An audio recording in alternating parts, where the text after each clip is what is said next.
Hello everyone, this is CJNovo992 and today we're back from the brand's new video. Now I'm going to be honest, I'm starting to lose the old vocal cords, which is a problem as you're going to be seeing a hell of a lot of me over the next little while. Spoiler alert, prepare yourself to see some of this guy. But before we get to some of the other stuff, I thought it's been a wee while since me and they sat down and dined on a delicious Rangers rumour, and that's exactly what we're going to do today. And let's have a look at Damian Garcia. Now, as always, troops, I like to make sure, and I always like to preference these types of rumour videos by suggesting and telling everyone and reminding everyone it's not a confirmation of the signing. We have seen it go wrong in the past. We've seen it fall down at the last hurdle. Agents, money, it all can change very, very quickly. But I try and ignore the irrelevant and nonsense that gets fired out there, and because I feel like there's too many people making too much money talking absolute crap, taking your time for granted. I really feel that. A lot of the old media and everything like that is just absolutely shambles, and they fire out crap,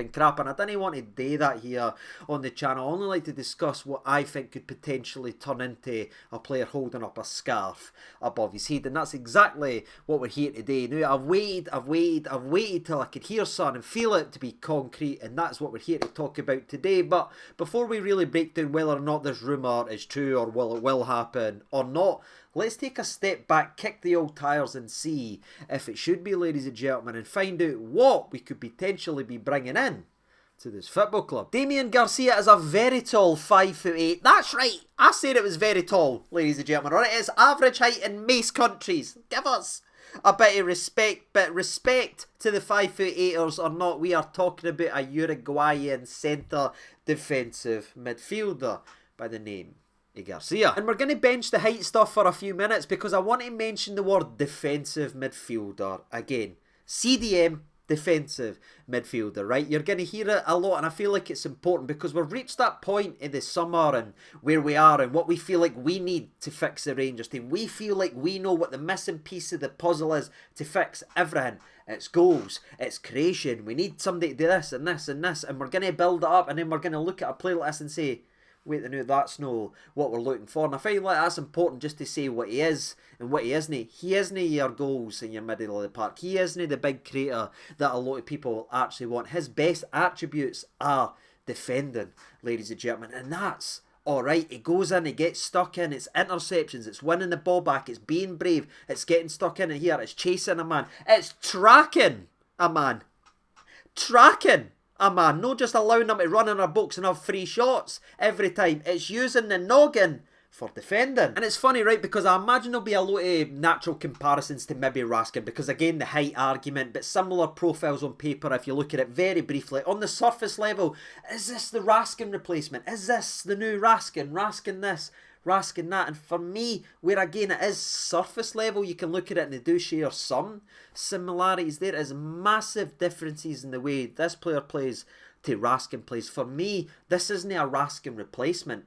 It's possibly a Ryan Jack replacement because of that defensive structure, because of that defensive mentality, and because of the way that he goes about and gets stuck into his business. And you'll know if you've watched the channel for a long time, I rated Ryan Jack massively, and I think he's a lot better of a footballer than a lot of people gave him credit for. And when he was missing for months in the Rangers team, there was a gap that just couldn't be fixed because no one had his profile, nobody has his approach, nobody had his way of playing the game of football. Well, I'd say Damian is more Jacko than Raskin on that aspect, because again, what he can bring is what Jacko brought, and that's stability when it's all gone right. But obviously we're talking about a Scotland international here. We're talking about a 30-year-old when he was in the Rangers team week in and week out. He was 29, 28, a guy that had developed his game at a level, and now we're talking about a 20-year-old laddie. A 20-year-old laddie who's born on the exact same day as me, 15th of July, 5'8". It could have been me, but it wasn't, because I wasn't good enough. What are we talking about? Painful self-reflections to one side. Again, that's the type of player it is, and that should give you a wee indication. Again, he's not Jacko, he's not this, he's still a young lad who's got a lot to actually learn, but that's the type of mentality is, and that's the type of approach for me. It's no Raskin, it's Jacko. But again, where I feel like Jacko was underappreciated as an actual footballer, doesn't mean he's just going to come in there and clugger heck. He can play as well, he can play the ball about, he can get involved, but he will chip in with the odd goal a season or two. But again, that's know his game, ladies and gentlemen. I felt it was important to mention so we didn't crucify a guy and be disappointed at a guy because he's know what we might need or what we might be bringing in a couple of weeks. So let's keep that in mind. But let's get to the old numbers and stats then, shall we? Because it's a numbers and stats generation, and I'll be honest with you, this summer, the players I've been looking at, the players that I've looked at, the players that are ready to be talking about right here on the channel, believe it or not, a 20-year-old laddie that plays in Uruguayan league, I should say, sorry, with only 19 games under his belt this season, is one of the guys that's played the most games of football that I've been able to watch. Aye, it's that type of summer. Remember, this is the difference in the mentality and the approach by the scout and the director of football and our manager. It's a different approach. It's no misfits. It's no fix me projects. It's no 30 grand a week to sit here and do nothing. It's no wage thieves. We are bringing in and identifying talent early that are hungry and want to play football, and that is this laddie in a breadbasket, ladies and gentlemen. 19 games, 1 goal, 1 assist, 4 yellow cards. That's his season stats. Overall, his footballing CV at the age of 20-year-olds, again, is a lot more than a lot of people that I've looked at this season, which is absolutely crazy, but he has played 45 games in all competitions, not including reserve league and all that stuff, youth football. I can't stand that stuff as it's drastically different from the top stuff. But again, 45 professional matches at the age of 20-year-old, where again, he just has that 1 goal. He has just that 1 assist, and he has 11 yellow cards. Ladies and gentlemen, do the math on that. The boy get stuck in. And again, we can't really dive in too much as there's not a lot to go on in terms of that, and people can say, oh, the Uruguayan league, we're signing for this. We play in Scotland, mate. You've seen the bottom 4, 5, 6 teams in this country. Let's no distract ourselves. Let's humble ourselves a little bit. You've seen the standard of some of the players in our league. Let's not look at other leagues with our nose turned up, because I tell you, they look at us looking down because we're probably on less than them, and that's what the scariest part of this actually is in terms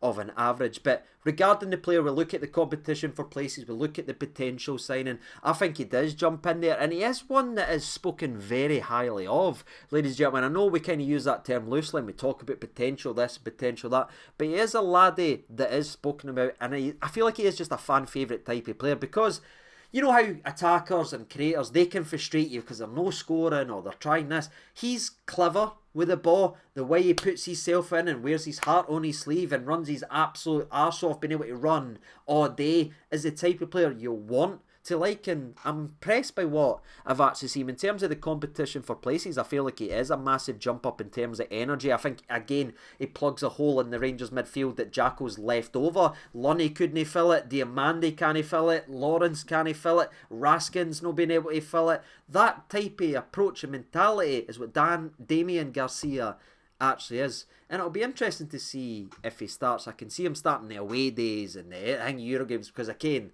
that's it. But maybe at home he'll probably frustrate a lot of people, but look at the goals we've conceded and the games we've flung away. It'll be interesting to see how he's used, but I can imagine he'll jump near to the front, if not the front, in terms of that midfielder spot that his entire job is to protect that back 4 that's been barking for far too long. And to wrap up today's video with the old if it's true, do I believe it's true? I do think there is a lot of smoke to this fire, ladies and gentlemen. I do believe Rangers are closing in. I do believe Rangers want this deal, and if it's up to Rangers, this laddie will be holding a scarf and we'll be talking about him very, very soon. But again, agents, it can change, the goalposts can move, you just never know with football. But Rangers want him. Will they get him? Let's find out, ladies and gentlemen. What about you? Let me know your thoughts and opinions down in the comment section below. I know a lot of people are still aren't happy with the new approach and new signings and everything. But what I will say to a lot of people who's tuning in and still watching today's video, how many years of failure did we do buying duffers and fix me projects and guys with pretty stats on paper who used to be good, who used to do this, names we've heard of for the championship and here and here.